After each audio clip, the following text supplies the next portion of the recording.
Here we are again with Jacob Serns, and he talked about going out first as a smiler and then helping people with Bible studies and baptismal preparation. Tell us a few more details about what lessons do you use? Do you study the Bible with them? Do you have them study the Bible? How does all of that work? How long does it take for each study? Well, it's pretty shockingly simple how the whole system works.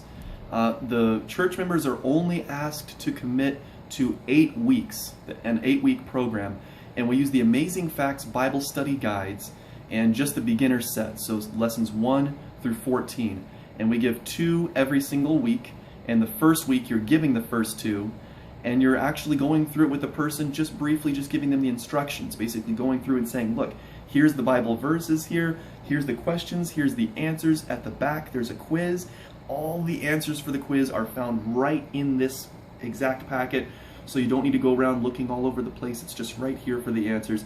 When I come back next week, I'll just come back the same time. I'll go over the quiz with you. I'll answer any questions you have, and we'll do lessons 1 and 2 at that time. We'll just look at the quizzes, and then I'll bring lessons 3 and 4 for the following week. So it's an 8-week program, 2 lessons a week, 14 lessons total, and then you just drop off all the you're doing the first time is just introducing and dropping off those first 2 lessons. So you don't actually study the Bible with them per se, unless they have a specific question that you want to open God's Word and answer with them.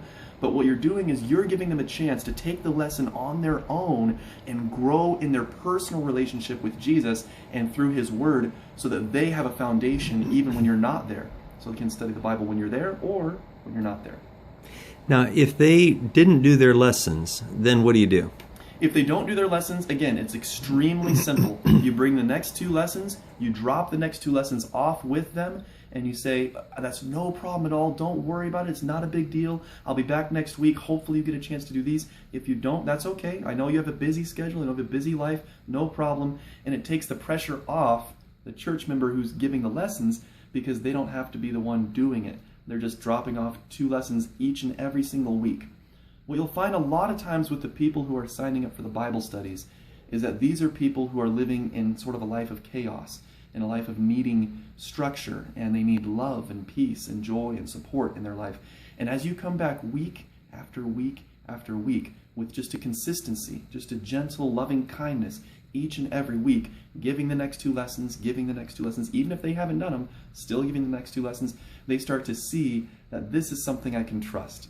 This is something that's not going to change. It's not going to go away. This is someone who's going to be here for me, and they're going to come back regularly. And when you get together, you don't go through the lesson again. No, we just go through the quiz, and we answer any questions they have. And pray with them. That's right, of course. Okay. And so along the way, the questions even ask, the lessons even ask the questions, so that you can find out if they're ready to move or not, or whether ready to act or not. That's right. The lessons will call them basically an appeal, call them to make a decision, and they'll determine whether or not they're ready to make that decision. We use the Amazing Facts Bible Study guides for 3 reasons, basically. The first one is they're very direct. They don't beat around the bush. They don't have a lot of other fluff. They're just very direct and honest in what they say.